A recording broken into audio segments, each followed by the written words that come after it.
A Flash in the Dark, Chapter 6, Star Labs. Joe West nearly punched Harrison Wells in the face when he saw him sitting near Barry's bed, but the power was out again, and there were other people in the room. He didn't want to get arrested, as it would keep him from visiting Barry. Barry, who was not going into cardiac arrest despite the power being out. But the equipment she was surrounded with was new. Dr. Wells nodded at Joe. "You must be Detective West. Your daughter was telling us all about you," Wells said, staring down Joe without fear. Iris hugged her father as he practically snarled at Wells. "What the hell are you doing here?" Joe demanded. This man had put his daughter in a coma as the result of his actions. Iris tightened her grip on her father's hand. "Dad, listen to them. They can help Barry," Iris demanded. Joe paused at that and looked over at Dr. Wells as he began to explain things to him. According to Wells, the effects of the lightning were causing Barry's heart to go too fast for the monitors to keep track of.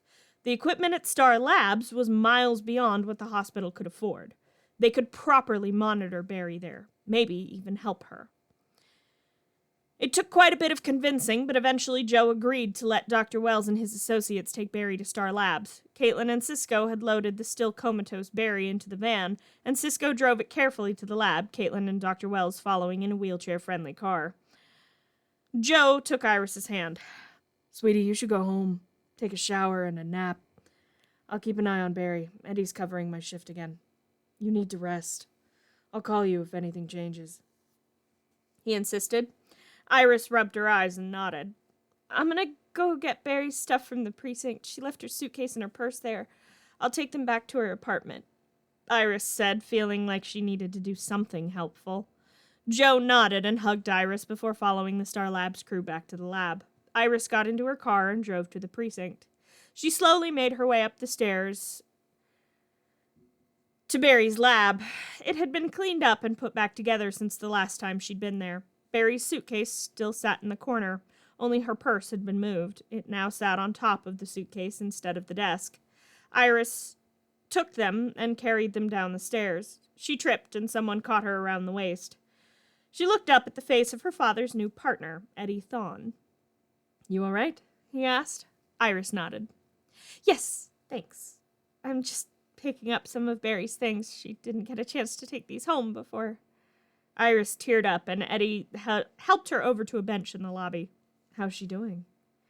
Iris wiped away her tears and smiled up at him. "A little better, but she still won't wake up. But at least she shouldn't go back into cardiac arrest," Iris said, managing a strained smile. Eddie smiled and asked what she meant. She explained what was happening, and once she'd told him the whole story, she felt a real smile making its way onto her face. "Thank you for taking my dad's shifts so we can both be with her." "It's not a problem at all. I'm just glad I could help. I don't know her very well, but she seems like a nice kid," Eddie said with a shrug.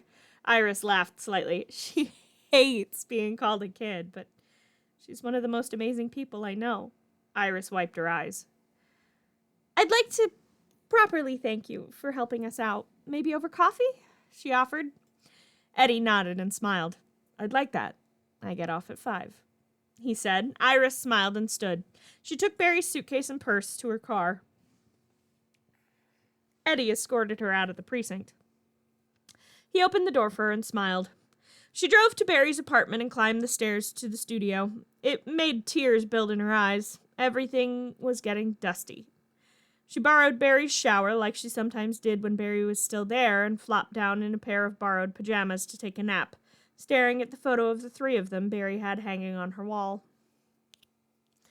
Cisco fiddled with the computer, selecting a song on the playlist. He grinned as Lady Gaga's Poker Face began playing. He'd been bored for a few hours and had finally broken down and looked up their patient on Facebook. It was weird reading about a life that had stopped so suddenly. Or maybe paused was better. Dr. Wells still seemed hopeful that Miss Allen would wake up. He wasn't so sure. Caitlin frowned at him. They'd been looking after the comatose Barry Allen for 6 months now with no sign of her waking. "What are you doing?" Caitlin asked, glaring at the Spotify playlist he'd started. Cisco grinned, unwrapping a lollipop and looking over at the girl on the bed in the middle of the cortex. She was pretty. Dark brown hair. He had no idea what color her eyes were, though, as he'd never seen her awake. She likes this song, Cisco said, feeling a little defensive. Caitlin frowned, checking Barry's vitals. How could you possibly know that? She asked as she made a note of the vitals on her iPad. Cisco grinned and motioned over to the computer. I checked her Facebook page. I mean, she can hear everything, he reasoned. Caitlin nodded slightly. Auditory functions are the last things to deteriorate, she said, turning from the bed to her station. Both of them jumped as the girl who'd shown no signs of movement for the last 9 months sat bolt upright, gasping slightly, as her eyes tried to focus. Caitlin rushed forward. She's up, Caitlin called rather unnecessarily. Cisco ran to the comm system built into the computers. Dr. Wells, you better get down here to the cortex now, he called before turning back to their patient. Caitlin was doing her usual doctor thing, and Cisco couldn't help but roll his eyes at her lack of bedside manner. Miss Allen was clearly confused and slightly upset. Cisco gently guided her back to the bed she'd jumped off of. It's okay.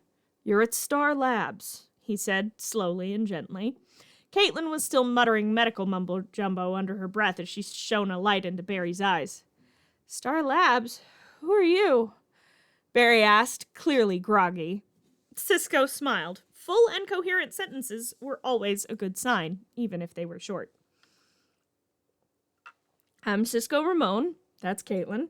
Dr. Snow, he introduced. Caitlin held up a small plastic container. I need you to urinate in this, she demanded. Cisco rolled his eyes at her. Not right now. Give her a minute, he snapped. Barry waved her arms and backed away from the pair, seeming to only notice now that she was wearing a pair of sweatpants that weren't hers and a sports bra and nothing else.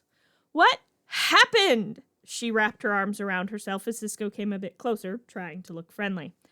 You were hit by lightning, dude, he said. There really wasn't a way to soften that particular blow. Barry's eyes went wide and she looked around again, catching sight of herself in a nearby monitor. Her eyebrows scrunched together in confusion. Lightning gave me abs, she asked, staring at herself in one of the monitors that had been set up around her bed. Caitlin walked over to her, carefully testing the muscles in her arms for any weaknesses. Your muscles should be atrophied, but instead they're in a chronic and unexplained state of cellular regeneration. The doctor explained. Cisco grabbed a sweater from one of the desks and handed it to Barry with a smile. See, you've been in a coma, he said, wincing at himself as the words left his mouth. There were probably better ways of telling her that. Barry's expression remained one of slightly sleep-blurred confusion.